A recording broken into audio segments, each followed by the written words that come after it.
이제 제가 주민자치위원장이 되면서 이제 때가 됐다. 그래서 우리 지역 사람들에게 뭔가 생활적으로 유익하고 또 도움 줄 수 있는 게 무엇일까 이렇게 고민하다가 첫 번째 스타트를 발효, 먹거리 건강한 안전한 먹거리 이 부분을 한번 교실을 열어보자 해가지고 이 시간을 갖게 됐고요.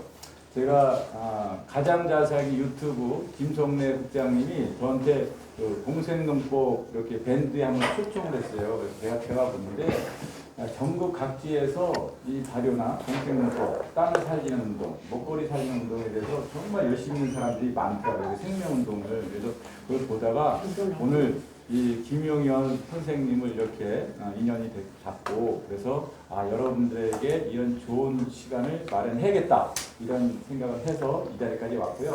저희가 장국동 프로그램 속에서 계속 이런 유익한 프로그램들을 단계적으로 계속 실시할 겁니다. 뭐 팔체질 건강법, 뭐 여러 가지 이런 것들을 미리 준비하고 있는데 오늘 특히 김용현 우리 선생님을 모시고 발효에 대해서 건강한 식탁 또 건강한 삶, 또 영혼이 건강한 이런 과정이 녹아내리는 시간이 아닐까 이런 생각을 정말 해봅니다.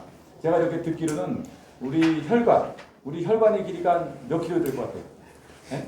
우리 몸에 있는 혈관의 길이가 5만 킬로가 되나요? 제가 알기로는 그래서 지구의 2바퀴 반인데 우리 김영현 선생님은 이 공생농법을 상한하면서 이런 과정을 배움에 학습해서 지구의 10바퀴 정도를 거쳐서 이런 과정까지 오셨다는 얘기를 들었습니다. 기회의 비용이 어마어마하시고 노하우가 있고 지금 아까 금세 듣기는 아름아름 이렇게 알아가지고 벌써 회원이 한 500명 정도 조성해서 각지에서 정말 여기에 그 갈증이 나는 생명의 갈증이 나는 사람들이 이렇게 많은 거예요. 그리고 여기 오신 분들 특히 오신 이렇게 수강생 여러분들도 정말 관심을 갖고 왔으니까 기왕이면 배우는 거 3회 빠지지 마시고 정말 진지하고 집중적으로 배워서 가정에서 그리고 또 여러분들이 아는 범위에서 많이 지역사회에 알려주고 그래서 우리 장국동이 더욱더 잘 살고 행복했으면 좋겠다는 생각을 한번 해봅니다. 그러면 우리 김용현 강사님을 한번 소개를 해드릴게요. 간단히 산유화 농업기사법인 지금 대표하시고요. 공생농법 창시자입니다. 자, 큰 박수와 환호로 맞이해 주시기 바랍니다. 감사합니다. 네네, 드셔요. 뭐, 2시간, 이렇게 3시간씩 하려면 뭘 나눠줘야 되는데 그러진 않습니다. 그냥 머리 잘 들이시고요. 강의를 하거나 제가 농업 쪽을 가면 제일 부딪히는 게 뭐냐면 잘못된 지식. 그러니까 머릿속에 딱 지금까지 갖고 있던 잘못된 지식 때문에 아주 어려워해요.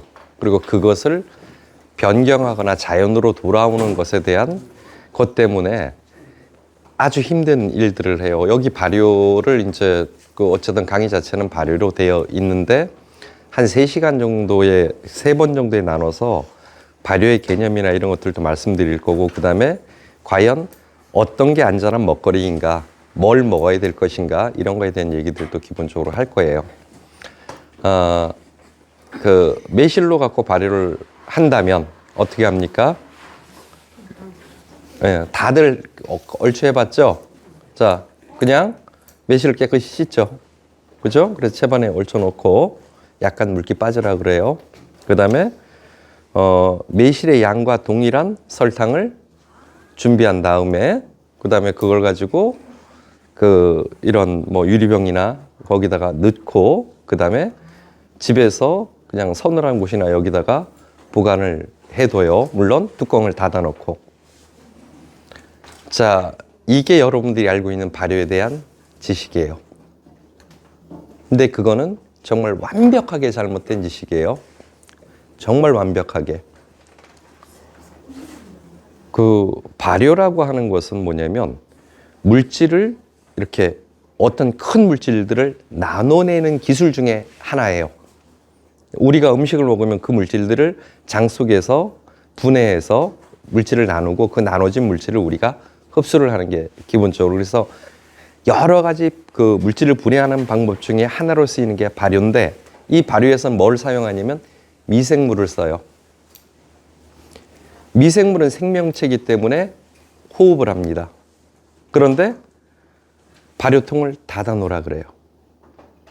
그러면 사람을 어떻게 하냐면 숨을 못 쉬게 어디다 통에다 가둬 놓고 살으라는 거예요. 못 살죠, 생명체가. 그 다음에 그 매실하고 재료를 반반 섞으라고 해요. 일반적인 미생물이 살 수 있는 것들은 다 농도가 정해져 있어요. 소금은 몇 프로 이상, 그 다음에 설탕은 몇 프로 이상 그렇게 정해져 있는데 설탕이 40%가 넘으면 미생물이 못 살아요. 그래서 같은 양을 넣으면 5대 5예요. 미생물이 못 사는 곳에서 미생물을 살리래요. 그래서 그걸 발효라고 또 표현을 해요. 설탕이 40%가 넘으면 그냥 액기스예요. 그러니까 우리가 왜 배추 절일 때 소금 넣죠. 그거하고 똑같은 원리로 매실에다가 설탕을 집어넣은 거예요. 그래서 배추가 절여서 물이 나오듯이 당이 절여져서 나오는 게 지금 여러분들이 하고 있는 발효예요. 거기다가 또 이제 제가 크게 세 가지를 했는데 두 가지 벌써 틀렸어요. 거기다가 우리가 일반적으로 있는 곳에 상온이라 그래요. 온도로는 그 12도에서부터 그 30도까지 정도 되는 온도를 상온이라고 얘기를 해요. 우리가 보통 생활할 수 있고 이런 그 온도들을. 상온에서 사는 균이 따로 있고 그 다음에 김치 냉장고는 몇 도예요? 마이너스 4도, 영상 4도. 예, 영상 4도예요. 그러니까 장 같은 거 겨울에 담죠. 저온에서 활동하는 미생물이 따로 있어요. 청국장 담을 때 몇 도예요? 40도? 예, 그 저기 우리 저 밴드 회원님이 저기 제가 강의한다고 해서 서울에서 오셨어요. 그 제 강의할 때마다 따라다녀요. 근데 오늘도 이제 오신 분들이 있어 얘기를 한 거고, 그 청국장은 보통 35도에서 40도 정도예요. 고온이에요. 근데 액기스를 상온에서 뽑으려면 뭐를 하냐면 이게 상온에서 설탕 농도를 약하게 해놓고 열어놓으면 썩어요. 그래서 그걸 방지하기 위해서 뭐를 넣냐면 누룩을 집어넣어요. 그럼 그게 술로 나와요. 상온 발효에서는 특별한 종초를 쓰지 않으면 발효가 안 돼요. 근데 매실을 담을 때 상온에 놓으면서 종초를 안 썼어요. 이 얘기는 뭐냐면 썩으라는 얘기예요. 그러니까 매실을 지금까지 담았던 게 한 탄 하나도, 어떤 과정 하나도 제대로 된 과정이 하나도 없었어요. 그런 지식 속에서 지금 생활을 하고 있어요. 그러니까 어떻게 되냐면 애들을 낳으면 아토피가 되고 나이가 들면 치매에 걸리고 없는 거예요. 그게 원래는 아토피라던가 이런 게 없어야 돼요. 근데 주변에 그게 다 꽉 차 있잖아요. 그러면 대체 정말 거꾸로 가도 세상이 어떻게 그렇게 거꾸로 갈 수 있는지에 대해서 궁금할 정도로 거꾸로 가요. 자연에서 자꾸 떨어져요. 왜 그러냐면 자연에서 떨어지려고 하면 어떤 행위를 해야 되잖아요. 그 행위가 돈이 되는 거예요. 예를 들어서 자연 상태에서 우리가 예를 들어서 포도당이 만들어진다던가 아니면 탄수화물이 만들어져요. 그렇게 하려면 C라고 하는 탄소가 있어야 돼요. 이 탄소를 자연에서는 그냥 냅두면 형성이 잘 돼요. 근데 이거를 다른 탄소를 넣어야 돼요. 단백질을 만들기 위해서 다른 질소를 넣어야 돼요. 그러면 그 다름이 뭐가 되냐면 돈이 되는 거예요. 자연 상태에서 차고 넘치는 건데. 그래서 자꾸 떨어지는 거예요. 시작했던 처음에 우리가 생활해 왔던 그런 부분에서 자꾸 떨어지면서 뭐냐면 경제는 발전할지 모르지만 사람들이 자꾸 자연에서 멀어지면서 어마어마한 병에 기본적으로 노출이 되는 거예요. 사람은 정상적으로는 자기가 목숨을 거두기 2주 전까지는 활발하게 활동을 하다가 죽어요. 근데 사람이 몇 살까지 살 것 같아요? 그냥 정해진 프로그램으로 보면 7, 80살요. 네, 조금 더 써보세요. 쓰는 거 이거. 그것도 조금 더 써보세요. 정상적인 사람의 수명은 150년이에요. 모든 동물을 키우거나 뭐를 하면 동물은 재생을 하는데 그게 아주 안 하는 게 5번이에요. 가장 재생을 순환 속도가 가장 적게 하는 게 그 5번을 하고 첫 번째 한 번 한 거에 5번이 더 더해져서 6번이에요. 그래서 보통 일반적으로 사람들이 그 크고 자라는 게 25까지 커요. 곱하기 6을 하면 150이에요. 그게 그냥 정해진 동물의 수명이에요. 근데 그 150살을 빼먹는 행위들을 철저하게 잘 하죠. 그래서 80이면 근데 안 그래요.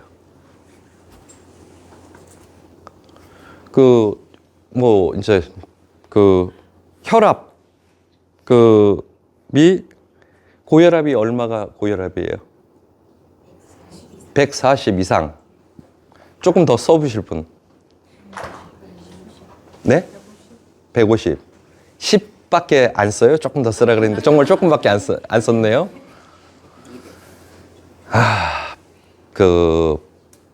혈압이라고 하는 게 뭐냐면 심장에서 피를 꽉 눌러서 빼죠.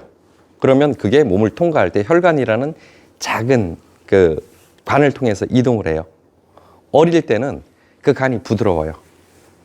그래서 혈압이 높지를 않아요. 근데 나이가 40, 50, 60이 되면 그 혈관들이 자꾸 수축을 하고 딱딱해져요. 그러면 심장에서 나오는 피양은 동일한데 혈관이 이완을 못하니까 혈압은 올라가야죠. 그래서 장수하는 지역의 평균 60세 넘으신 분들의 평균 혈압은 180이에요. 지금 140이죠. 40을 낮추려면 어떻게 해야 돼요? 심장 기능을 정지시키면 되죠. 심장 기능을 약하게 하면 돼요. 약을 먹어서 심장 기능을 약하게 해주면 심장이 약해지니까 피를 적게 만들어내고 그러면 어떻게 되냐면 혈압이 떨어져요. 대신에 뭐가 문제가 나왔냐면 180인 사람이 정상인데 이걸 140으로 낮추고 지금 120으로까지 낮추려고 그래요.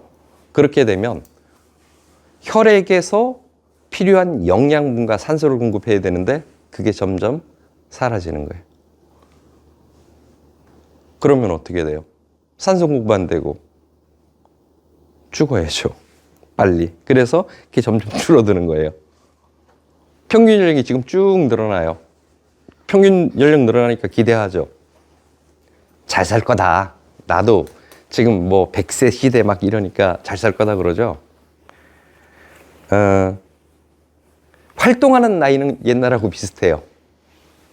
근데 평균 수명이 15년 늘었어요. 어디서? 요양원에서 15년 늘어난 거예요. 그건 늘어난 거 아니에요. 그러니까 사람을 안 죽이는 기술은 충분히 발달돼 있어요.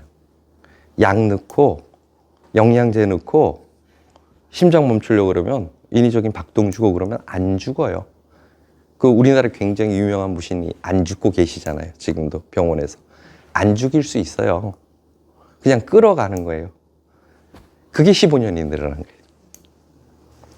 그래서 알고 있는 지식들이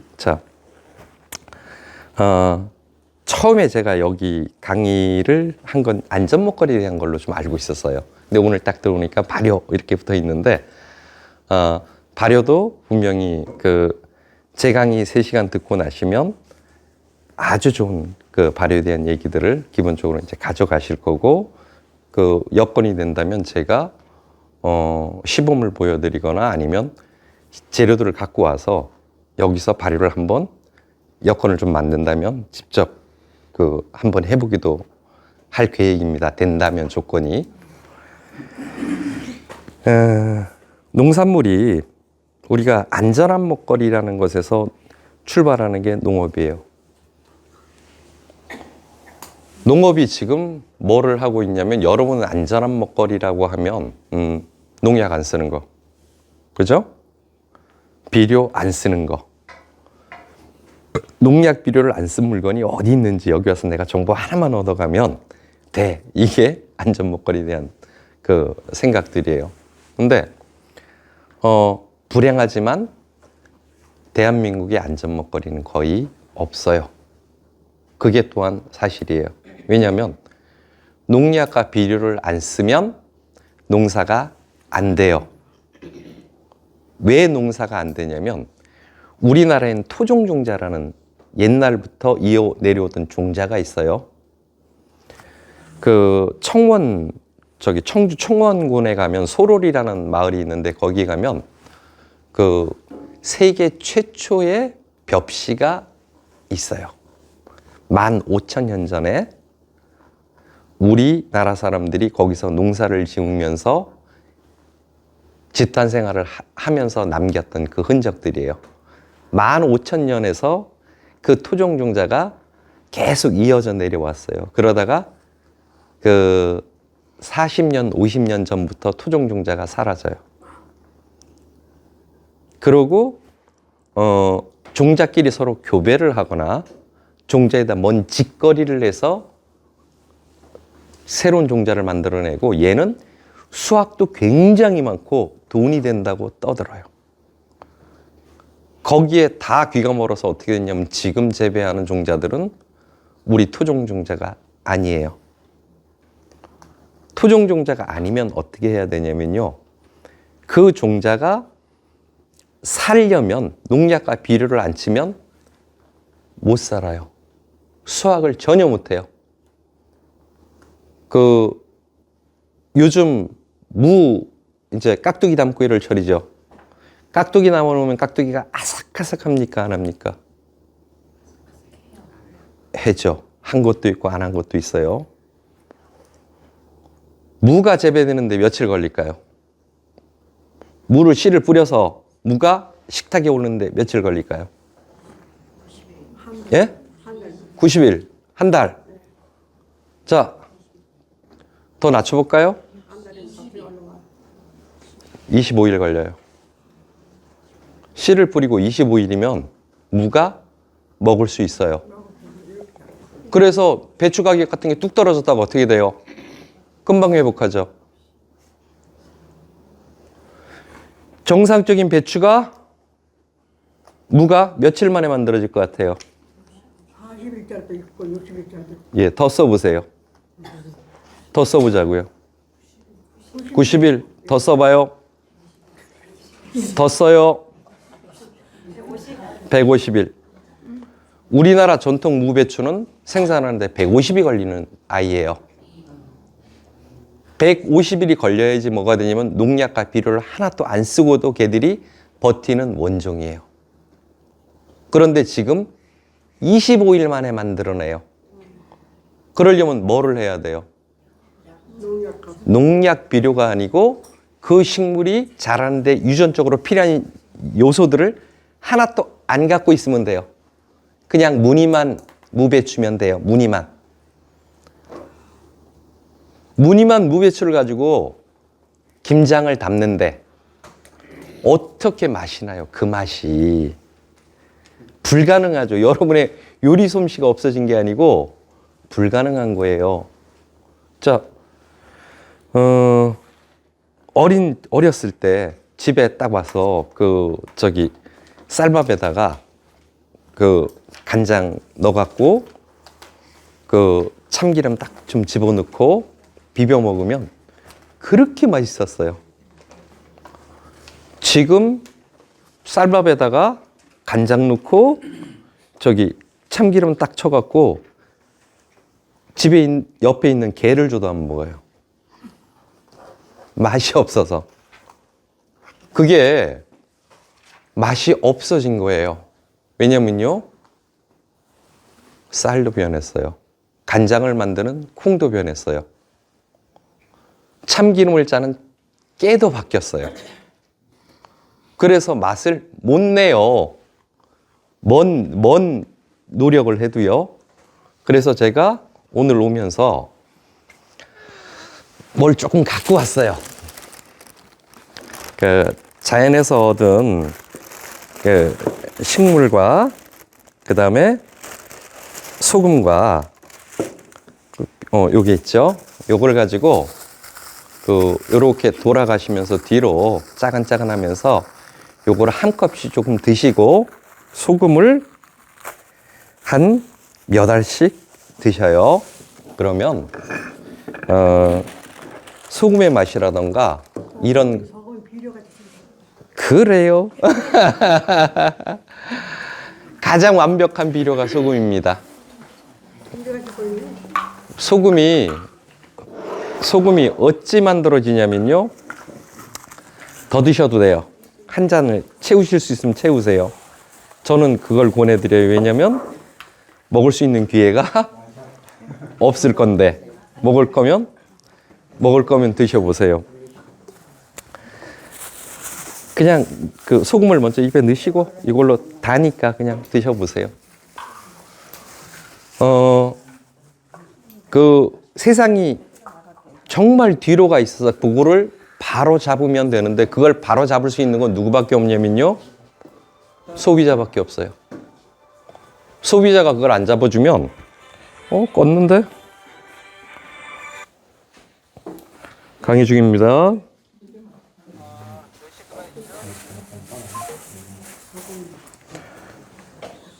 이게 모두 잘못되어 있어요. 예를 들어서 소금 잘못된 거 한번 얘기를 좀. 네. 소금 이렇게 조금 있으니까. 네. 네. 쭉 가면서 잔을 옆으로 주면 되겠네. 한 잔씩. 예. 저쪽 끝에서 계속 따라주고 옆으로 계속 패스 하시면 될 것 같아요.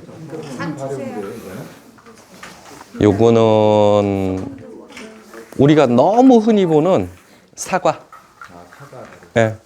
단순한 사과예요. 왜 드시라고 하면 이걸 드시고 나면 술에 취하듯 취하시는 분도 있을 거고 얼굴이 빨개지는 분도 있을 거라서 그래요. 여기에 알코올은 전혀 안 들어 있어요. 근데 먹으면 몸이 따뜻해져요. 그렇게 조금이라도 몸이 따뜻해지면 좋잖아요. 네. 그래서 그 목적 때문에 그러는 거고요. 소금 조금 드시고 그걸 드세요. 자, 잘못된 장미과는 똑같아요. 나중에 이제 발효를 공부를 하면서 그런 것들도 다 말씀을 드릴게요.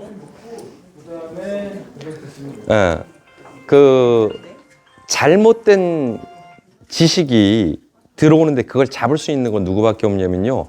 소비자밖에 없어요. 사람들이 자기들이 소비자가 정말 좋은 거를 먹고 싶다고 자꾸 얘기를 해야지 뭐가 되냐면 생산자가 거기를 따라와요. 소비자의 욕구를 들어줄 때 생산자는 돈을 받을 수 있단 말이에요. 그러면 소비자가 뭐를 해야 되냐면 제대로 잘 된 게 뭔 줄을 알아야 될 거 아니에요. 제가 이제 강의를 하면서 쉬는 시간이라던가 이럴 때 질문도 좀 많이 받아요. 근데 제가 이제 소금을 나눠드리면서 소금 얘기를 한번 해볼게요. 대체 소금이 뭔지에 대한 것들인데 소금은 깨끗해야 되죠. 그죠? 거기에 아무것도 들어있으면 안 돼요. NaCl이라고 하는 나트륨이 정말 깨끗하게 들어있어야 돼요. 과연 그럴까요? 과연. 이 또한 완벽한 상식이 완벽히 잘못되어 있는 거예요.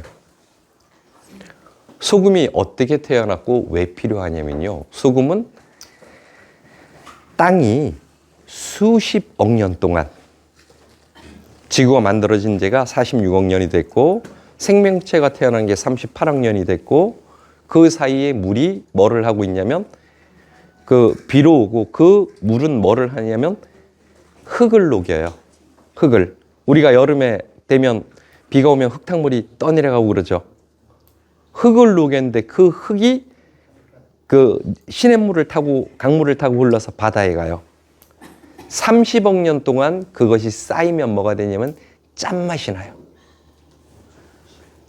흙이 녹아 들어가서 짠 게 바닷물이에요. 이 바닷물은 바다 자체에서 그 움직이는 미생물이나 이거에 의해서 음이온이 가득하고 그 다음에 그 알칼리 성질을 떼어요. 바닷물 자체는. 근데 얘가 그 상태에서 어떻게 하냐면 사람들이 깨끗한 걸 요구해요. 그러니까 소금을 만들어내요. 전기로 가지고 양쪽을 걸면 한쪽으로 뭐가 되냐면 NaCl이 모여요. 그래서 99.999%의 순수한 NaCl을 뽑아낸 게 소금이에요. 그냥 우리가 먹는 지금 마트에 사 먹는 그 정제염, 제제염 이런 것들이 그 소금이에요. 그 다음에 얘를 염전이라는 곳에다 물을 가둬요. 그렇게 한 상태에서 뭐가 되냐면 햇빛이 비쳐요. 열 에너지가 들어가요. 그 상태에서 바람이 불어요. 산소가 공급이 돼요. 그리고 먼지가 날아 들어가야 돼요. 결성을 하려면 어떤 핵이 필요해요. 그게 들어가서 바람 부는 날 먼지가 들어가서 열을 받은 서 태어나는 게 천일염이에요.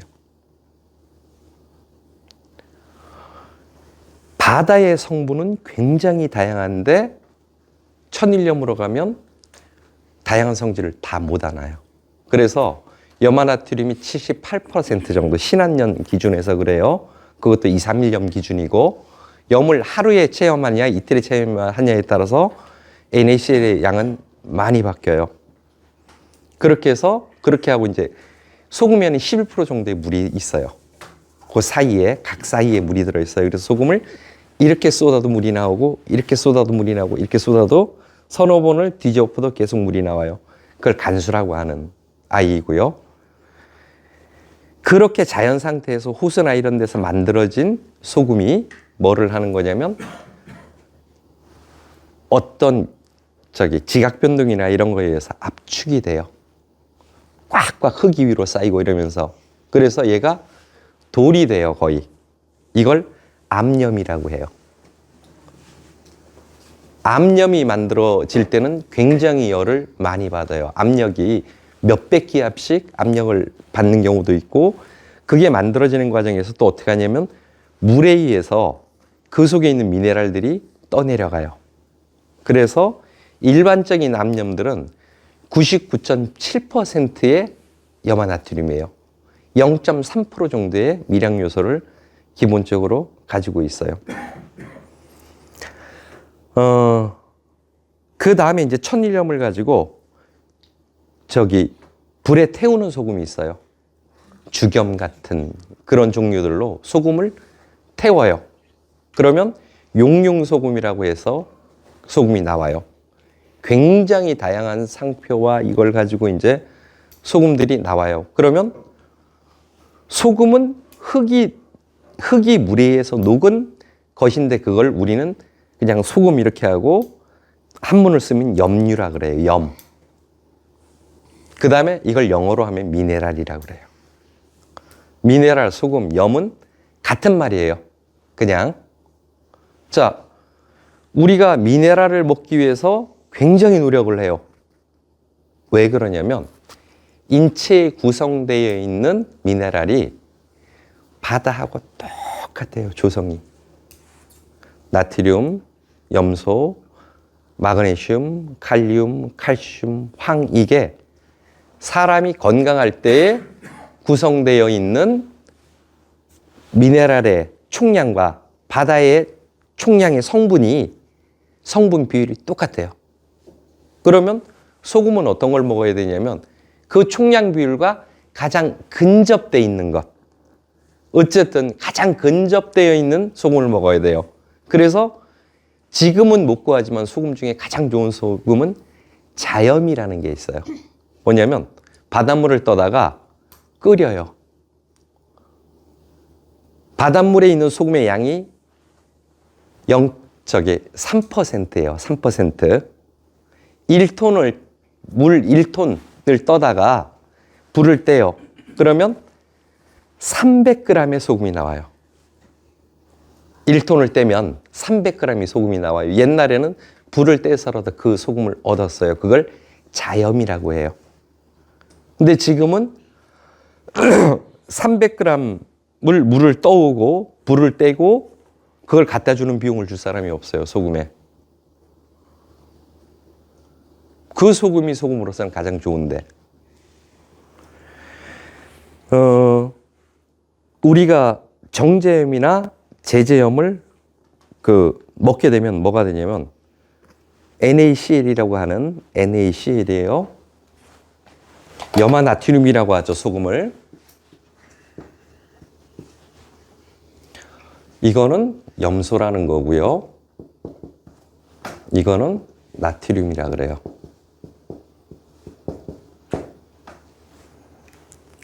나트륨은 인체로 들어오면 뭐를 하는 거냐면 물질을 끌어당겨서 이동시키는 역할을 해요.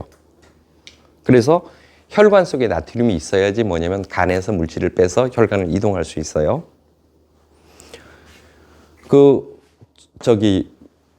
염소는 뭐냐면 우리 수돗물 같은 거 먹을 때 냄새 나죠. 그게 염소예요. 사람 몸에 염소가 없으면 염증이 생겨서 병이 들어서 죽어요. 근데 인체에는 뭐도 필요하냐면요. 마그네슘, 칼륨, 칼슘, 황.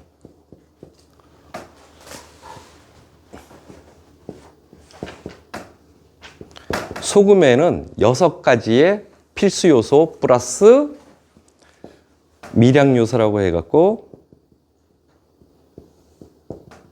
80종. 이 있어야지 소금이에요. 자염에는 이게 다 들어있어요. 예를 들어서 골다공증 있죠? 칼슘이 부족하면 골다공증 걸린다는 얘기는 들어보셨죠? 왜 그러냐면 얘가 만들어지는 게 뼈가 만들어지는 게 한 6년 걸려요. 뼈가 만들어지면서 뼈가 순환을 해요. 그래서 사람들이 나이에 따라서 이렇게 형태들이 바뀌죠. 그게 뭐냐면 새 뼈가 만들어지는데 6년씩이 걸려요. 그래서 6번 만들어서 36살이면 어떻게 되냐면 더 이상 뼈가 재생을 하고 새로 생성을 안 해요. 그러니까 살이 떨어지면 살이 채워지죠. 재생이 돼요. 그런 것처럼 뼈가 재생되는 게 36살이면 끝나요. 칼슘이라고 하는 것이 뭔 기능을 하냐면 우리가 인체에서 보면은 뭐냐면 물질을 이동시키고 받고 그다음에 근육을 수축시키고 이완시키고 이런 일들을 해야 되는데 근을 수축시키는 게 칼슘이에요. 움직이려고 하면 수축 이완을 해야 되잖아요. 이거를 감당하고 있는 게 칼슘인데 꼭 필요한 거라서 어디에 두냐면 뼛속에다가 뼈를 재생하면서 칼슘을 저장을 해놔요. 그러다가 바깥에서 칼슘이 안 들어와요. 그러면 어떻게 했냐면 뼛속에 있는 걸 뺏쓰는 거예요. 뺏어서 그게 다 뺐으면 그걸 골다공증이라고 뼈가 뚝 부러져요. 그래서 나이가 들면 뭐냐면 칼슘 제제를 먹으라 그러죠. 그렇죠? 아니면 뼈 같은 거 얇은 거 이런 거 먹으라 그러죠. 그래서 그거를 사다 먹으면 나을까요? 생각처럼 안 나요. 그러니까 칼슘 제제를 사다가 약국에 있는 걸 사다가 물에다가 넣고 이렇게 녹여보세요. 안 녹죠. 펄 이런 거로 만들어요. 그러니까 조개 뭐 이런 걸로 칼슘을 만드는데 조개 껍데기 넣고 저어봐요. 칼슘이 우러나요? 근데 그걸 돈을 굉장히 주고 사 먹어요. 천일염에는 천일염을 녹이면 다 녹죠. 인체에 필요한 칼슘이 천일염 속에 들어있어요. 운동하고 이럴 때 근육통이 일어나요. 힘들면 눈 바라라 떨리죠. 칼슘이 물었는데 이게 풀어줘야 돼요. 수축과 이완을 해야 되는데 이완은 뭘로 하냐면 마그네슘으로 해요. 눈이 바라라 떨려요. 그러면 약국에 가서 마그네슘 제제 딱 먹으면 근육통이라든가 눈 떨림이 싹 사라져요. 소금 먹어요. 천일염 속에 마그네슘이 인체에 필요한 만큼 다 있어요. 그래서 천일염을 하루에 티스푼으로 티스푼 작은 걸로 2개 정도만 먹으면요. 15일만 한번 해보세요. 그러면 어떻게 되냐면요. 약국 안 가도 돼요. 우리가 먹는 그 대부분의 영양제들이 필요 없이 그냥 음식 하나로도 해결이 돼요. 네. 맨날 보통 사람들 말할 때 음식을 짜게 먹지 말라고 하는데 짜게 먹고 안 짜게 먹고는 나는 관여치 않아요. 그러니까 혈압이 어느 게 난 제일 좋더라. 분명히 소금을 통해서 사람이 얻어야 될 건 미네랄의 양이에요. 사람이 미네랄이 없으면 뭐가 되는 줄 알아요? 헤모글로빈, 조혈세포, 헤모글로빈 얘기는 다 들었죠. 산소를 운반하고 이러는 헤모글로빈이라는 아이가 있는데 걔는 뭘로 되어 있냐면요. 철이라는 걸 가지고 철분, 애들 가지면 철분 영양제 먹죠. 철 바깥으로 물질들이 붙으면 볼록한 헤모글로빈이에요. 적의 산소를 날라요. 철이 없으면요, 산소를 못 날라요. 우리가 음식 중에서 철분이 풍부한 거, 이런 것들 막, 시금치 막 이런 거 먹으라 그러죠? 그러면 시금치 먹으면 어떻게 돼요? 철분이 들어와요? 시금치 먹으면 철분 들어와요? 안 들어와요. 왜 안 들어와요? 미네랄이 들어가면 미네랄은 서로 딱 강력하게 결합을 해요. 다른 물질하고. 얼마나 강력한 결합이냐면요. 큰 나무 같은 것들이 넘어지지 않죠. 그렇게 단단하게 결합을 하고 있는데 그게 우리가 잠시 먹는다고 그게 분해돼서 들어와요? 안 들어와요. 그래서 이걸 분해하는 기술이 뭐냐면 발효예요. 발효를 통하면 뭐가 되냐면 미네랄이나 이런 것들을 분해해서 먹을 수 있는 기술이 생겨요. 그거를 안 하면 기술이 없어요. 그래서 소금을 짜게 먹고 안 짜게 먹는 게 중요한 게 아니고 나한테 필요한 미네랄이 있느냐 없느냐예요. 미네랄 없으면요 모든 생명체가 다 무너져요.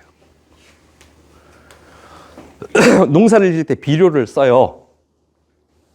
비료를 쓰면 어떻게 되냐면요 잘 커요. 그런데 비료를 써서 생산된 며칠 정도 농산물, 자 수경 재배한 거, 그 다음에 오일, 비료를 써서 그다음에 재배한 것, 자 그다음에 우연히 일반 바깥이나 비료로 한 건 며칠 정도 걸려요. 있는 한 10여일 정도면 썩죠. 그다음에 그죠? 이제 제가 공생농법을 하는데 저희 회원 음식을 먹는데 썩은 음식을 먹으라 그러면 먹어요? 안 먹죠. 누구도 썩은 음식을. 자, 3일 있으면 썩는 수경재배 상추가 있어요. 내가 오늘 먹었으니까 안 썩은 걸 먹은 거예요? 썩은 걸 먹은 거예요? 안 썩은 걸 먹은 거죠? 썩은 걸 먹은 거예요. 정상적인 농산물은요, 어떻게 되냐면요, 안 썩고 말라요. 상추를 갖다 놨는데, 그게 말라야 돼요. 바삭바삭하게. 썩는 것과 안 썩는 건 전혀 다른 얘기예요. 단지 하루 이틀 썩기 전에 내가 조급하게 먹은 것뿐이지 썩는 걸 먹고 있는 거예요, 지금. 그러면서 건강을 바래요? 썩는 걸 먹으면서? 적어도 안 썩는 걸 먹어야 될 거 아니에요. 선생님 그러면 네. 냉장고에 저희가 야채를 사면 보관을 하잖아요. 네. 그럼 냉장고에서 모르는 건 또 썩는다고 봐요. 그럼요. 그리고 원래는 내가 먹거리에 대한 얘기를 좀 하루 하고 한 번은 발효를 하고 한 번은 집에서 그 채소 키우거나 이걸 한번 할까 이렇게 3번을 좀 나름은 생각을 했던 부분인데 집에서 요만한 그 박스 한 개만 있어도 집안 식구 먹거리는 다 해결해요. 실질적으로 그 정도만 해도. 그래서 다 본인들이 썩고 이런 걸 먹으면서 그걸 안 썩는다고 착각을 하는 거예요. 비료를 주면 작물은 엄청 잘 자라요. 그런데 왜 썩냐면 미네랄이 없어서 그래요. 그냥 회전하고 있는 모든 물질의 중심에는 그냥 미네랄이 있다. 이게 없으면 뭐가 되냐면 생리, 합성 이게 하나도 안 돼요. 기본적으로. 그 미네랄 양이 얼마나 줄었냐면요. 그 물질 분석이나 이런 것들을 그 빨리 했던 애들이 미국이 좀 빨리 했고 우리나라도 이제 나중에 부랴부랴 90년대 이렇게 되면서 그 작물들에 대한 분석표들을 갖고 있어요. 그런데 옛날에 먹었던 것보다 크기는 몇 배 커졌어요. 그런데 그 식물이 갖고 있는 미네랄 양은 말도 못하게 줄었어요. 말도 못한다는 게 반 줄고 이런 게 아니에요. 20배 이상 줄었어요. 철분이나 이런 게 옛날에 100이었다 그러면 80이 사라지고 20밖에 안 남은 게 현재 거의 농산물이에요. 부피는 커지고 안에 내용물은 벽고. 그러니까 사람들이 부실해진 거죠. 먹어도 건강하고는 아무런 상관이 없는 그런 먹거리들을 먹고 있는 거예요. 그 드신 분들 중에 이제 몸이 이렇게 좀 얼굴이 빨개지거나 좀 그러시는 분들이 있어요? 네. 그분들은 건강 안 좋으신 분이에요. 그래서 얘기를 하는 거예요. 먹었을 때 이게 몸이 따뜻해지거나 노곤해지거나 이런 분들은 대부분 몸이 좀 안 좋은 분들이에요. 그리고 저걸 먹었는데 아무런 반응이 없어요. 그런 분들은 그나마 지금 내가 건강하구나. 그렇게 생각하시면 돼요. 네. 자, 이게 진실에 접근하려고 하면 뭐가 되냐면 다 붕괴가 돼야 돼요. 농업이. 농업을 붕괴를 해야 되는데 못하죠. 누구도 못해요. 정부에서도 농지청에서도 어디서든 못해요. 화학 비료를 쓰지 말아라 합성된 걸. 왜 그러냐면 비료를 합성해서 넣으면요. 예를 들어서 질소를 합성해서 집어넣어요. 그러면 아미노산이 되고 아미노산이 단백질이 되고 단백질이 지방이 돼요. 그런 고리를 쫙 연결해서 물질들이 만들어지는데 최초의 질소라는 부분이 있어요.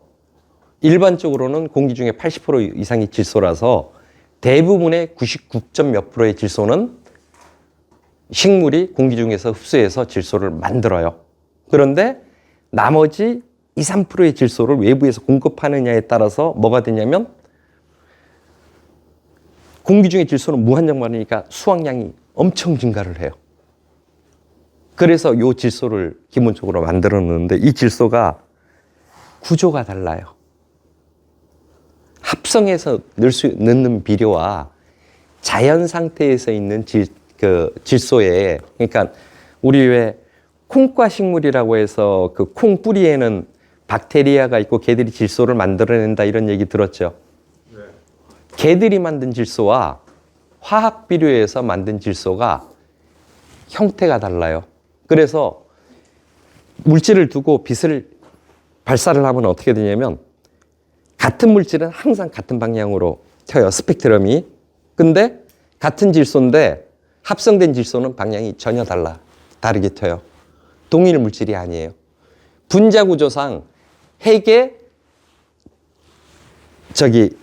이온이 몇 개가 붙어 있느냐, 여기에 따른 전자가 몇 개 붙어 있느냐에 따라서 그냥 붙여진 이름이지 쓰이는 건 전혀 달라요. 벤젠이 발암물질이죠. 그렇죠? 네. 정말 그럴까요? 벤젠이 정말 발암물질일까요?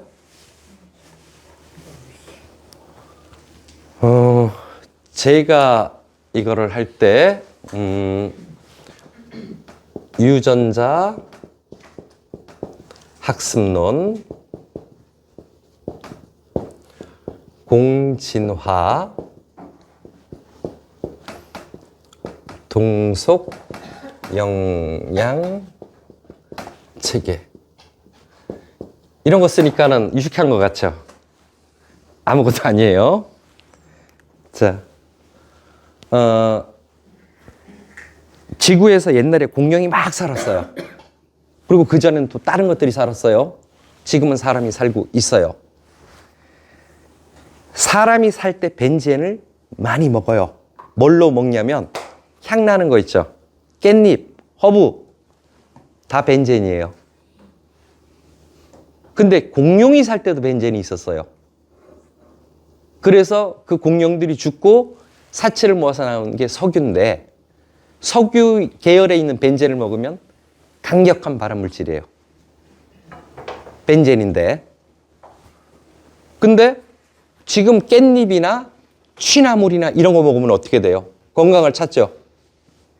똑같은 벤젠인데 하나는 사람의 건강을 높여주는 면역물질이 되고 하나의 벤젠인데 뭐냐면 암을 일으켜요.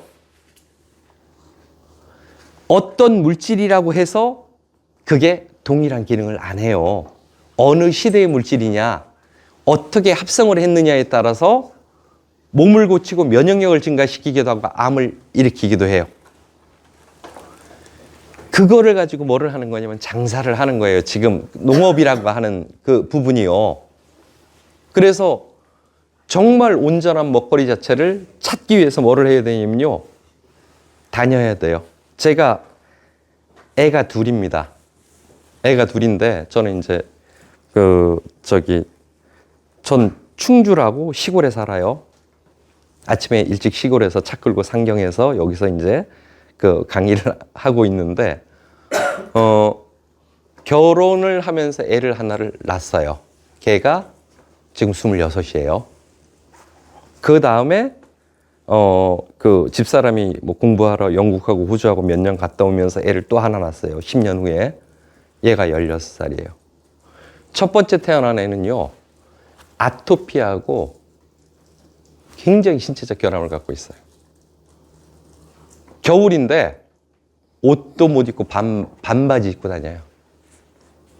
뜨거운 데만 들어가면 아토피가 막 생기니까 애가 감당을 못해요. 둘째 애를 가질 때는 어떻게 했냐면요. 제가 그땐 공부를 좀 할 때였어요. 처음에 이제 저는 대학교 4학년 때부터 농사를 지은 사람이에요. 전공이 원예학을 했고 중학교 2학년 때 꿈이 뭐였냐면 농부였어요. 그래서 농대를 갔고요. 지금 30년 동안 농사를 짓고 있는 순수한 농부입니다. 공부를 좀 하다 보니까 농업이라는 것이 대학에서 배웠던 내가 배웠던 공부가 완벽한 거짓말이에요. 정말 열심히 돈 들여서 그걸 배웠어요. 그랬는데 농사를 10몇 년 짓고 보다니까 그게 거짓말인 거예요. 환장하죠. 그래서 둘째 애를 가질 때는 뭐를 했냐면 제가 손수 산에 다니면서 약초라든가 산나물을 뜯어다가 집사람한테 먹였고 두 번째 태어난 애는 정말 단단해요. 음식 하나 바꾼 거예요. 뭐 제가 딴 여자한테서 얻어온 애도 아니고 집사람이 딴 데서 안 얻어온 것도 확실해요. 달라요, 애가. 음식 하나로. 태어난 아이도 그렇고요. 큰 놈은 죽을 때까지 150년 동안 아토피 때문에 약을 갖고 다녀야 되는 거고 한 애는 죽을 때까지 약을 안 갖고 다녀도 돼요. 삶 자체가 달라요. 큰 애가 직장 생활을 못 해요. 들어가요. 자기 나름 하겠다고. 거기 가면 뭐냐면 술도 먹어야 되고 옷도 긴 거 입어야 되고 따뜻한 곳에서 해야 되는데 못해요. 직상을 조금 하다 보면 몸에서 막 이게 나오잖아요. 생활 자체가 안 돼요. 음식 하나가. 주변에서 누가 임신한 사람이 있거나 그러면요, 무조건 한 달에 3번 이상, 열흘에 한 번 정도 무조건 산나물 먹이세요. 정말 무조건. 그렇게 몇 달만 해도요, 하고 나서 태어난 애가 아토피 있으면 나한테 전화하세요. 고쳐드릴게요. 완전 인생 자체가 바뀌는 게 식품인데 그 식품이 지금 너무 잘못되어 있어요. 그러니까 종 자체도 잘못되어 있고 쓰는 비료도 다 잘못되어 있고요. 땅도 다 죽어 있어요. 땅은 어떻게 해야 되냐면요. 가서 탁 만지면 보들보들해야 돼요. 냄새를 딱 맡으면 그 고유의 흙 냄새와 은은한 향들이 흙에서 나와야 돼요. 밭에 딱 가고요. 흙을 탁 만져봐요. 딱딱해요. 손도 안 들어가요. 냄새 맡으면 썩은 내가 나요. 내가 후각이 안 좋아서 썩은 내를 확인하기 싶으면 뭐를 하는 거냐면요. 그냥 흙을 떠다가 비닐봉지 있죠. 거기다 넣고 물을 좀 촉촉히 뿌려서 따뜻한 곳에서 일주일만 있다가 탁 열어봐요. 농지에서 흙을 떠다가 딱 열었을 때 구토 안 할 사람이 없어요. 다 썩어 있는 땅에서 농산물이 생산이 돼요. 분명히 어떤 변화가 와야 돼요. 그 변화가 안 일어나면요, 정말 불행한 부분이에요. 그래서 저는 나름대로 그 변화의 방법을 찾고 하면서 책을 몇 권 쓰고 이러면서 찾아낸 게 저는 공생농법이라고 하는 농법을 만들어냈어요.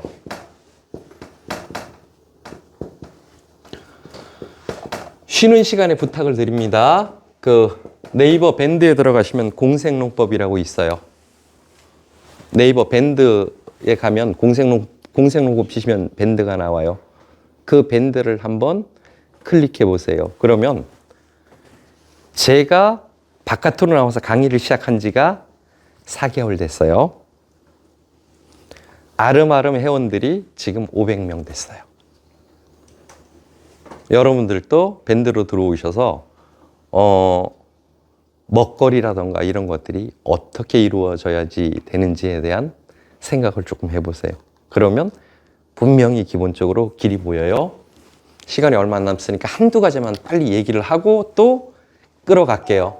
제가 보통 강의를 기본적으로 하는 게 한 36시간 정도를 짜갖고 그냥 기본 강의를 해요. 그래야지 어느 정도 이해를 시키는데 자연 생태계의 기본 구성 이론이에요. 자연 생태계. 바깥에 모든 자연들이 있잖아요. 동물, 식물, 미생물들이 있는데 그거를 구성하는 이론 3개가 이거예요. 유전자 학습론. 첫 번째 유전자 학습론은 뭐냐면요. 우리가 감기 걸려요. 그럼 약 먹죠. 계속 약을 먹으면 어떻게 돼요? 바이러스가 학습을 해서 그 약을 이겨내요. 모든 외부로부터 들어오는 조건들은 아주 세포 하나 단위인 바이러스에서부터 우리같이 엄청나게 많은 조직과 이걸 갖고 있는 군체까지 모두 학습을 해요. 추워요. 그러면 사람이 가다가 냉지로 들어갈 때 어떤 식물을 먹으면 그 식물은 추위에 40도를 이길 수 있는 능력을 배웠는데 개를 먹음으로써 사람이 그 추위를 이기는 능력을 배워요. 그렇게 서로 배워나가요. 그렇게 해서 배운 애들이 그룹을 만들어요. 공통으로 진화해요. 배워서 한 덩어리로 진화를 해요. 지구는 큰 한 덩어리가 있고 또 나름 또 배운 애들도 그룹이 많아요. 그래서 우리같이 공진화되어 있는 애들은 걔들을 서로 학습되어 있고 걔들이 서로 먹을 수 있어요. 그래서 아무 문제가 없어요. 그런데 다른 그룹을 이루고 있는 애들이 있어요. 부패되는 애들. 이런 애들은 먹으면 죽어요. 땅이 썩고 부패되면 파리가 들어오고 해충이 생기고 그 방향으로 가요. 그 그룹이에요. 그 그룹 애들은 먹으면 전부 다 병이 들어요. 그래서 같이 공통으로 진화한다는 게 있고요. 이렇게 된 애들은 뭐냐면 물질이 영양학적으로 동일해요. 그러니까 배추에 있는 영양을 내가 먹으면, 배추에 있는 비타민C를 내가 먹으면 어떻게 돼요? 인체에 들어와서 비타민C 역할을 그대로 해요. 학습을 하면서 동물하고 식물하고요, 사람하고 옆에 있는 나무하고 유전적으로 몇 프로 정도 다를 것 같아요? 우리 30억 개의 유전자가 있고 거기마다 유전 정보가 쫙 들어있죠, 그렇죠? 세포 하나당. 프라타나스 나무하고는 나하고 어느 정도 유전적으로 동일할 것 같아요? 50% 이상 동일해요. 유전자 코드가. 식물하고 동물이. 왜냐하면 서로 학습하면서 유전자를 교환을 해요. 그래서 50%가 똑같아요. 사람하고 사람은요, 거의 동일해요. 그래서 애를 낳을 수 있는 거예요. 유전자가 동일해서 유전자가 서로 결합을 할 수 있어서. 원숭이하고 사람하고도 유전자가 상당히 비슷해요. 그냥 50에서 그 사이에서 모든 미생물에서부터 이게 유전자가 동일한 그룹을 이뤄요. 그래서 하나의 생명체가 존재하는 거고 그 생명체들이 영양학적으로 같이 연결돼 있어요.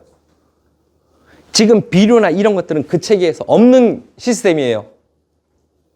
그래서 내가 어떤 식물을 먹을 거냐에 따라서 뭐가 되냐면 건강을 기본적으로 지킬 수가 있어요. 그래서 5분 쉬고 나서 이제 어떤 것들을 먹을 건지에 대한 얘기들을 좀 해보자고요. 감사합니다.